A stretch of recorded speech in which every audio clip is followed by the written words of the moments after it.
Okay, so on this training, we're going to talk about coming up with a title for blogs and emails. And actually, it's much easier than you think it is because there is a formula. So what is it about the title, first of all? Well, it's also known as a subject line. And it's the first thing that people will see when they read your email or read your blog. So readers will make a decision about whether or not to read your blog based on your title. So it needs to be interesting enough for people to want to know more. So there's a lot to live up to there. And as I put in the slide there, don't worry, it isn't as hard to come up with an interesting title for your blog or email as you may think it is, because I'm going to show you some formulas. Okay, so basically to make an interesting title, you basically think about prefixes or suffixes. All that means is what you put in front of a title or at the end of a title. So here's some examples of things. This is not exhaustive, but it'll give you an idea of what I mean. Okay, so easy one is how to, and you can pretty much use that on any title to make it more interesting. I've given you some examples there. And then we've got 6 reasons to. It could be 10 reasons to, or 8 ways to. You know, you can vary the title as you like there. Could have your best staff member has left, so we could write something around that. Don't open this email, for instance. What? Use an example of what's there. What is it about the title? What our customers are saying you could use. You could use where. Where's drink beer right now? You're missing out. You could be you're missing out on something, but also you could use you're missing out as a general title there.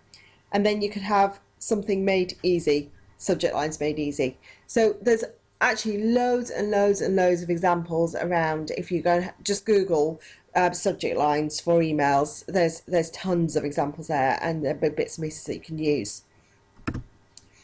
Other ideas that you can do: add a person's name into the subject line. You can't always do it. It depends on the email software package you're using. MailChimp, I don't think allows you to do it, but some of them do. And you can just simply take the piece of code that enables the person's name to go into the subject line.